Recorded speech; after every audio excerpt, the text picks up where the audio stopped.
Hi all and welcome to an historic day here on Wall Street. The Nasdaq came within 9 cents from all-time highs. We closed basically half a dollar below it, but at one point we traded as high as 540.70 and 540.79.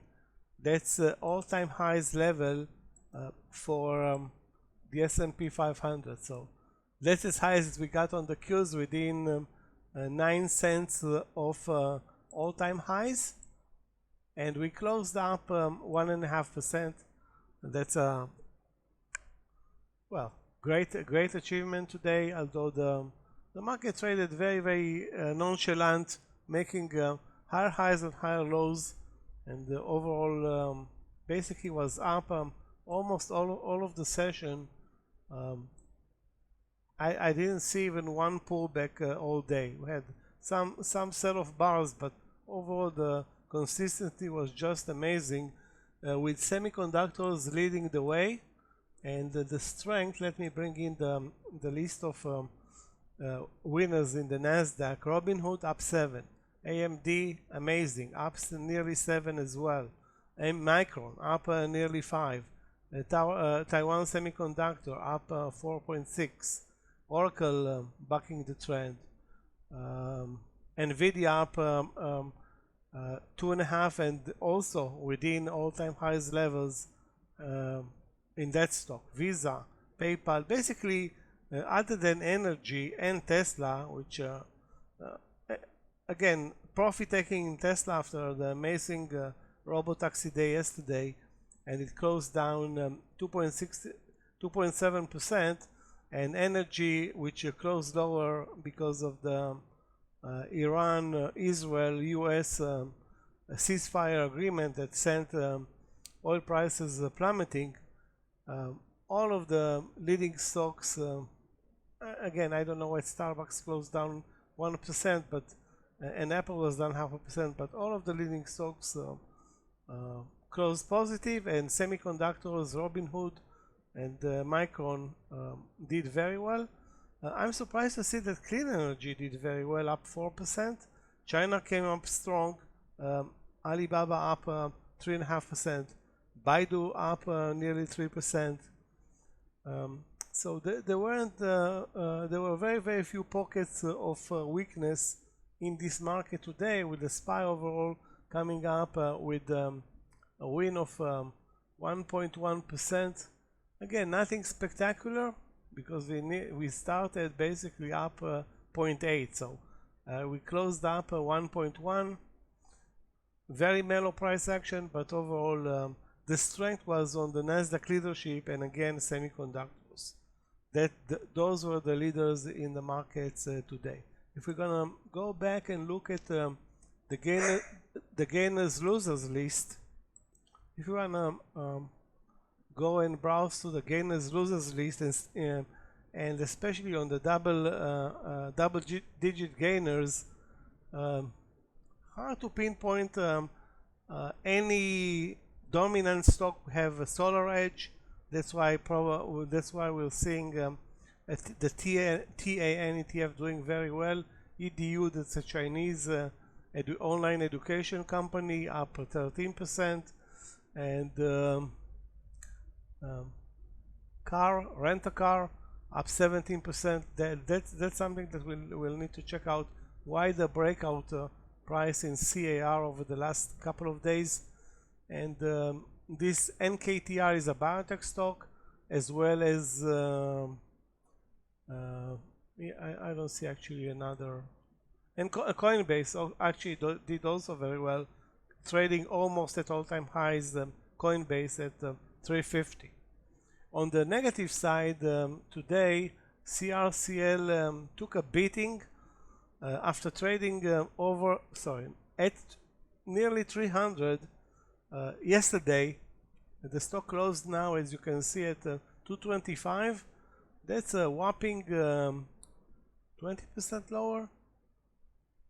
In that ballpark, this almost losing actually more, 30% lower from all-time highs in just in 2 days, and it shows the unbelievable volatility in this stock. Now if we're looking at this number, the stock is still up 8x or 9x since its IPO, but today it had a rough beating. Another loser that we really can point out here is the Tesla ETF. Yesterday up 20%, today down 7%. And again, if TSL is down 6.4%, it means Tesla is down half of that, 3.2%. Other than that, as much as I'm seeing gold is down, although NUGT is a gold ETF. And let me see if we can find any important stock other than Tesla in this ball game. Well, I don't see. So again, other than Tesla in the Nasdaq, most of the stock closed deep in the green, excluding Apple. On the S&P side, financials did very well. Energy did very bad, but that was to be expected. Overall, we closed near or basically at all-time highs on both indexes, with a minor pullback here at the close, leaving us to look at all-time high levels probably tomorrow if we gap up in the morning or maybe during the trading day. Another possibility will be, of course, a pullback in the market, as we are at all-time highs, and the excitement other than Jerome Powell pushing the market higher at 10 a.m. with his second day speech in front of the House, there aren't that many drivers. So there are no earnings. Jerome Powell is a standalone driver with the markets at all-time highs. We may see also a slight pullback, but all-time highs are here, and we're probably gonna get there sooner than later. Okay, before we're gonna close this video, let me show you one of the best trades, although it's not really a trade, it's more like a demo trade. Let me show you guys CRCL. That's the intraday chart. You're gonna see it in a second of CRCL, and you're gonna see an amazing breakdown. Takes a couple of seconds for the charts to upload because of the video screening. Okay, so here it is. This is the trade of the day. This short trade under 245. Look at this triangle breakdown, and the stock goes from 245 down nearly $20. That's a 10% move in 1, 2, 3, like let's call it 20 minutes. 20 minutes and change for a 10% $20 move in CRCL. Now if you go ahead and move and look at the daily chart, take a look at this amazing unstoppable brutal move higher from 31 at the IPO, then opening to trade near 60, then climbing without mercy to nearly 300. Did it cross 300? No. All-time highs in the stock 290, 899. So it was within $1 of 300, and I guess at that point profit taking was too much to be overcome, and we moved down from 300 and now we're trading at 227. So that's $75. Let's call it 25% down in a matter of 2 days, less than 2 days. So that's the stock that should be on everybody's watch list, those who know what they're doing, because the volatility in this stock is tremendous. Anyway, why did I say that it's a demo trade? Because it's highly unlikely that there are shorts available in this stock. I mean, most of the platforms don't carry shorts in the first 2 to 3 months.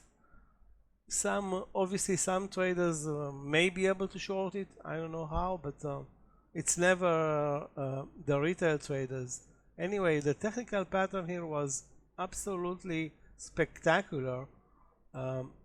The level was tested anywhere between 11 and 12. Then the stock moved higher and started to test it again at 1. So overall, the test at 245 started at 11. It eventually broke after a move higher at 2 hours later, and you can see the huge volume bar. Actually, almost the biggest volume bar all day, including the first bar of the day. So that tells volume about how many shares were sold here. You know what? Actually, let's see how many. 1 million shares were traded on this 2-minute bar, breaking 245 for a $10 move in 2 minutes. So again, most likely not traded by 99% of day traders, if not 100%. Is it institutional selling on this bar? Most likely, but again, the ability of this stock to recuperate, I think, will be sensational, because it's clear there were some institutional traders that took profits after that 10x move from 31 to 300 or 30 to 300. There were actually a piece on Yahoo Finance that I read that Cathie Wood is selling into the power, assuming she did buy anything anywhere between 15 to 150 million worth of stock, and good for Cathie Wood and her ARK-K ETF. Okay, guys, that's pretty much the wrap up of the closing bell session. If you have any questions, please list them in the description below or email us, and we'll gladly help you with any question and try to answer ASAP. Again, thanks for being here tonight. See you guys tomorrow with new videos and new topics.